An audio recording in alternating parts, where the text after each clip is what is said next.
America అధ్యక్షుడు Donald Trump Greenland ని తన కంట్రోల్లోకి తీసుకోవడానికి మిలిటరీ ఆప్షన్ కూడా ఓ అవకాశమేనని ప్రకటించడం అంతర్జాతీయంగా కుదిపేస్తోంది. 3 శతాబ్దాలుగా డెన్మార్క్లో భాగంగా ఉన్న గ్రీన్లాండ్పై అమెరికా అధికారికంగా హక్కు సాధించాలన్న ఉద్దేశం వ్యక్తం చేయడం నాటో దేశాల్లో టెన్షన్ సృష్టించింది. ఈ మొత్తం వ్యవహారంపై డానిష్ ప్రభుత్వం తీవ్ర ఆందోళనలు వ్యక్తం చేస్తోంది.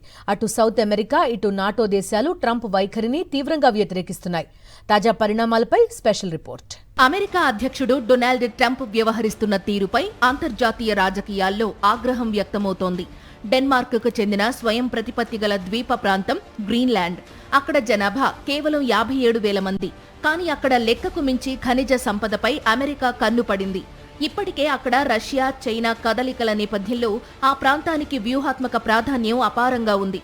గ్రీన్లాండ్ అమెరికా జాతీయ భద్రతకు అవసరమైతే సైనిక చర్య కూడా ఒక ఆప్షన్ అంటూ ట్రంప్ చేసిన వ్యాఖ్యలు నాటో దేశాలకు ఆగ్రహం తెప్పించాయి. ఈ విషయంలో వైట్ హౌస్ అధికారికంగా ఇదే విషయాన్ని ధృవీకరించడంతో నాటో దేశాల్లో కలవరం మొదలైంది. ట్రంప్ వ్యాఖ్యలకు డెన్మార్క్ తీవ్ర దిగ్భ్రాంతికి లోనైంది.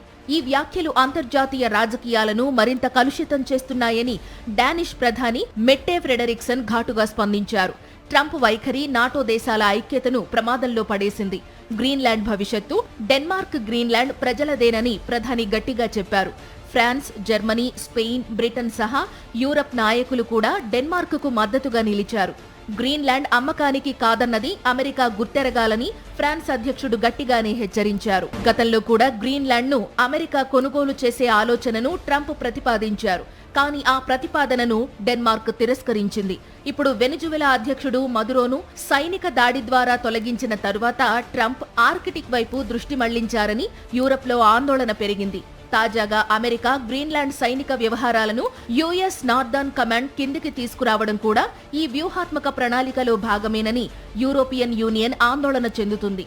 సహజంగానే అమెరికా మిత్ర దేశాలుగా భావించే యూరోపియన్ యూనియన్ కు ట్రంప్ కంట్లో నలుసుగా మారుతున్నారు. ఈ నేపథ్యంలో డెన్మార్క్ భారీగా రక్షణ ఖర్చులు పెంచింది.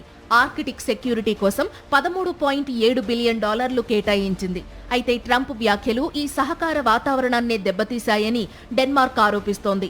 గత సంవత్సరం నిర్వహించిన సర్వేలో గ్రీన్లాండ్ ప్రజల్లో మెజారిటీ అమెరికా ఆక్రమణకు వ్యతిరేకంగా నిలిచారు. కానీ చాలా మంది డెన్మార్క్ నుండి గ్రీన్లాండ్కు స్వతంత్ర ప్రతిపత్తి కావాలని మద్దతు పలికారు. గ్రీన్లాండ్పై అమెరికా, డెన్మార్క్ మధ్య నెలకొన్న ఈ ఉద్రిక్తత ఆర్కిటిక్ ప్రాంతానికే కాదు, నాటో కూటమి ఐక్యతకు కూడా పెద్ద పరీక్షగా మారింది. ఇక ట్రంప్ ప్రభుత్వం నిజంగానే సైనిక మార్గం వైపు వెళుతుందా లేదా ఇది ఒత్తిడి రాజకీయాలేనా అన్నది త్వరలోనే తేలనుంది.